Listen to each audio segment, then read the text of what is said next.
क्या जीवात्मा को शरीर के बिना मिलती है नरक में सजा? गरुड़ पुराण के अनुसार पाप या बुरे कर्म करने वाले लोगों को मरने के बाद भी इसकी सजा भुगतनी पड़ती है। बुरे कर्म करने वाले मनुष्यों को नरक में भेजा जाता है, जहाँ पर उसे अपने कर्मों का हिसाब देना पड़ता है। आपने भी कभी ना कभी यह बात ज़रूर सुनी होगी, लेकिन दूसरी तरफ आपके दिमाग में भी यह सवाल आता होगा कि जब मरने के बाद शरीर से आत्मा निकल जाती है, तो ऐसे में नरक में आत्मा को यातना कैसे दी जाती होगी? क्योंकि आत्मा को तो शरीर की तरह पीड़ा नहीं होती, फिर मनुष्य नरक में अपने कर्मों की सज़ा कैसे पाता है? आइए इस सवाल का जवाब जानते हैं। गरुड़ पुराण के अनुसार मृत्यु से जूझ रहा व्यक्ति यमराज को देख पाने में सक्षम होता है।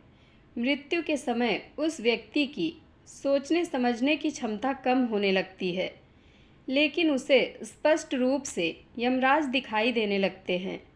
जीवन और मृत्यु से जूझ रहा जीव कुछ बोलना चाहता है, लेकिन उसके गले से आवाज़ नहीं निकलती। उसे आसपास खड़े लोगों की आवाज़ें सुनाई देनी बंद हो जाती है। उसे अपने जीवन की धुंधली यादें नज़र आने लगती हैं। इसके बाद यमराज उस जीव के भीतर से आत्मा खींच लेते हैं और उसे यमलोक ले जाते हैं। गरुड़ पुराण के अनुसार मनुष्य के जीवन का लेखा जोखा पहले से तैयार होता है। जब आत्मा को लेकर यमराज यमलोक पहुंचते हैं, तो उस व्यक्ति का लेखा जोखा यमराज के सामने पेश किया जाता है। इसके अनुसार ही यह निर्णय लिया जाता है कि व्यक्ति को स्वर्ग मिलेगा या फिर नरक। इसके बाद आत्मा की एक बार फिर से यात्रा शुरू हो जाती है। गरुड़ पुराण के अनुसार मृत्यु को प्राप्त हो चुके व्यक्ति को मरने के बाद भी यात्रा करनी पड़ती है। सूक्ष्म शरीर के साथ मनुष्य तय करता है इतनी दूरी। सूक्ष्म शरीर मिलने के बाद व्यक्ति को यमलोक जाने के लिए 99,000 योजन की दूरी तय करनी पड़ती है। मनुष्यों की भाषा में 99,000 योजन की दूरी का अर्थ है 11,99,988 किलोमीटर। पृथ्वी से यमलोक जाने वाला यह रास्ता बहुत ही मुश्किलों से भरा होता है। यहाँ यमलोक के 16 नगर होते हैं। आत्मा को सूक्ष्म शरीर लेकर हर यमलोक नगर से होकर गुजरना पड़ता है। इस सूक्ष्म शरीर के साथ व्यक्ति को किसी जीवित मनुष्य जितना ही कष्ट होता है। 13वीं तक तैयार हो जाता है सूक्ष्म शरीर।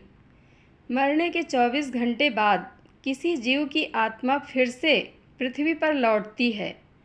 इस बार उस आत्मा को खुद ही यमलोक का सफ़र तय करना पड़ता है।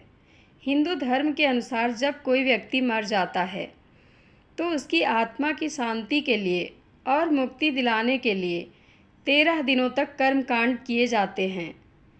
इन पूजा हवन और तेरवी करने के बाद व्यक्ति का सूक्ष्म शरीर तैयार हो जाता है। यह सूक्ष्म शरीर किसी ऐसे शरीर की तरह ही होता है जो व्यक्ति को पृथ्वी पर जीवन के समय मिला था।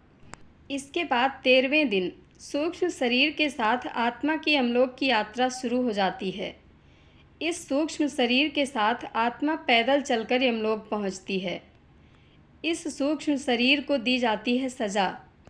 मनुष्य ने अपने जीवन में अगर बुरे काम किए होते हैं, तो उसे नरक की आग से गुजरना होता है। नरक में पहुंचकर उसे उसके कर्मों अनुसार कई यातनाओं से गुजरना पड़ता है। जैसे अगर किसी मनुष्य ने अपने जीवन में किसी को धोखा दिया होता है, तो उसे लोहे की छड़ों से पीटा जाता है। वहीं अपनी सुंदरता या शरीर पर अभिमान करने वाले मनुष्य को नरक की आग में जलाया जाता है। यह जीव का सूक्ष्म शरीर ही होता है जिसे सज़ा दी जाती है। इस सूक्ष्म शरीर को भी दर्द होता है। यह सूक्ष्म शरीर अस्थायी तौर पर मिलता है। सज़ा पूरी होने के बाद जीव को कर्मों के अनुसार अगला जन्म लेने के लिए भेज दिया जाता है।